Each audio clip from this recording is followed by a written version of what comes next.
Hello दोस्तों, मैं हूं तमेश और आप देख रहे हैं हमारे यूट्यूब चैनल टेक्नो तमेश। आज हम बात करने वाले हैं कैसे आप अपने नए फाइनेंशियल ईयर के लिए आप अपने कंपनी के डेटा को डिवाइड कर सकते हैं। होता क्या है कि जब भी आप फाइनेंशियल ईयर पे आप जैसे कि अभी 23-24 जो फाइनेंशियल ईयर चल रहा था, उसमें आपने जितने भी ट्रांजेक्शन्स आपने रिकॉर्ड किए हैं, उस कंपनी में जितने भी आपके लेजर्स के ओपनिंग क्लोजिंग्स होते हैं वो आपको नए फाइनेंशियल ईयर में रिकॉर्ड करने पड़ते हैं। अभी वाले 23-24 जो फाइनेंशियल ईयर है उसका जो भी क्लोजिंग है वो आपके नए फाइनेंशियल ईयर के ओपनिंग के रूप में दिखना चाहिए। अब या तो आपके ऑप्शन ये रहता है कि जो आपकी करंट कंपनी है उसी में ही आप अपना फाइनेंशियल ईयर को डेट को अल्ट F2 कीजिए और डेट चेंज करके 23-24, 24-25, 25-26 आप ये कंटिन्यू रख सकते हैं। लेकिन यदि आप अपने जो भी फाइनेंशियल ईयर है उसको फाइनेंशियल ईयर वाइज आप अपने कंपनी के डेटा को अलग करके रखना चाह रहे हैं कि 24-25 का डेटा मेरा 24-25 फाइनेंशियल ईयर में रहे, 25-26 का 25-26 में रहे। बोलने का मतलब ये है कि 23-24 में आपने जो भी ट्रांजेक्शन्स रिकॉर्ड किए हैं वो सारे ट्रांजेक्शन मेरे 23-24 का डेटा जो है अलग रहे। अब मैं 24-25 में जो भी ट्रांजेक्शन मैं रिकॉर्ड करने वाला हूँ उसका डेटा मेरे पास क्या रहे, अलग रहे, ताकि जब भी मैं ऑडिट के लिए दूं या जो भी मेरा असेसमेंट ईयर जब रहेगा फाइनेंशियल ईयर का तो मुझे डेटा को दिक्कत ना हो कि भाई मेरा दोनों डेटा मिक्स ना रहे। तो ऐसे में आपको क्या करना पड़ेगा, अपने कंपनी के डेटा को दो पार्ट में डिवाइड करके रखना पड़ेगा। तो इसके लिए हम क्या कर सकते हैं, चलते हैं हमारे टैली स्क्रीन में और देखते हैं कैसे हम अपनी कंपनी के डेटा को दो पार्ट में डिवाइड करते हुए हम अपना फाइनेंशियल ईयर को चेंज कर सकते हैं। हम आ गए हमारे टैली स्क्रीन में। अब हम यहाँ पे सबसे पहले आप जब भी आप टैली स्क्रीन में आएंगे तो आपको यहाँ पे गेटवे ऑफ टैली में रहकर आपको क्या करना है, अल्ट F2 को प्रेस करना है। यहाँ पे सबसे पहले आपको अप्रैल 2023 जो कि फाइनेंशियल ईयर है आपका, जैसे कि आपको मैं यहाँ पे पहले सबसे पहले आपको मैं दिखा देता हूँ। यहाँ पे मैं अल्ट की कंपनी में जाता हूँ, ये अल्टर वाले ऑप्शन में जाते हैं और यहाँ पे आप देखेंगे ये जो मेरा कंपनी है ये जो है फाइनेंशियल ईयर मेरा अप्रैल 2023 का चल रहा है। मेरा जितना भी एंट्री हुआ है, जितना भी ट्रांजेक्शन रिकॉर्ड है वो अप्रैल 2023 में है। अब मैं चाह रहा हूँ कि अप्रैल 23 से जो 31 मार्च 2024 तक के जो डेटा है वो अलग हो जाए और अप्रैल 2024 से 2025 तक के लिए एक नया कंपनी मेरा क्रिएट हो जाए।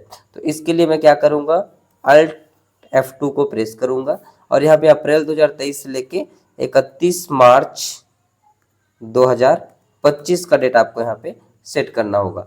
इससे क्या हो रहा है, आपका 2 साल का फाइनेंशियल ईयर यहाँ पे जो डेट है वो सेट हो जा रहा है। अब 2 साल का फाइनेंशियल ईयर डेट जो है आपको सेट करने के बाद आपको क्या करना होगा, गेटवे ऑफ टैली से अल्ट वाई डेटा वाले ऑप्शन को प्रेस करना होगा। जैसे आप अल्ट वाई डेटा पे प्रेस करेंगे आपको तीसरे नंबर पे स्प्लिट का एक ऑप्शन मिल जाता है। इस स्प्लिट वाले ऑप्शन में आपको एंटर करना होगा। जैसे आप इस पे एंटर करेंगे आपको पहला ऑप्शन मिलेगा वेरीफाइड डेटा का और दूसरा ऑप्शन मिलेगा स्प्लिट डेटा का। तो स्प्लिट करने से पहले आप अपने कंपनी का डेटा एक बार वेरीफाई कर ले, किसी भी टाइप का इसमें कोई एरर तो नहीं है। अब जैसे कि मेरा company RJ computer private limited, तो ये नाम यहाँ पे शो करेगा, एंटर करते जाएंगे, एंटर एंटर एक्सेप्ट करेंगे तो देखेंगे यहाँ पे नो एरर फाउंड, किसी भी टाइप का एरर मेरे कंपनी में नहीं है। अब वापस आपको गेटवे ऑफ टैली में एस्केप बटन का यूज़ करते हुए आ जाना है। उसके बाद यहाँ पे फिर से आपको अल्ट वाई डेटा वाले ऑप्शन को क्लिक करना है। उसके बाद आपको यहाँ पे चले जाना है स्प्लिट वाले में, फिर यहाँ से आपको स्प्लिट डेटा पे क्लिक करना है। जैसे स्प्लिट डेटा पे आप क्लिक करेंगे आपको आपके कंपनी का नाम सेलेक्ट करने के लिए बोला जाएगा।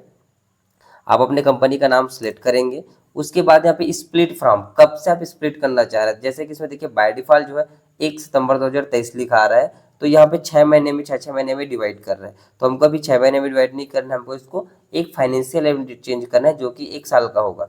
तो हमको यहाँ पे 1 अप्रैल 2024 का डेट जो है हमको सेट करना है कि हमारा 1 अप्रैल 2024 से 24-25 का अलग हो जाए और 31 मार्च 2024 तक का अलग हो जाए। अब यहाँ पे आप देखेंगे यहाँ पे आपके पास दो कंपनी बन के आएगा, पहला कंपनी बन के आएगा अब 1 अप्रैल 2023 से और दूसरा कंपनी बन के आएगा आपका 1 अप्रैल 2024 से।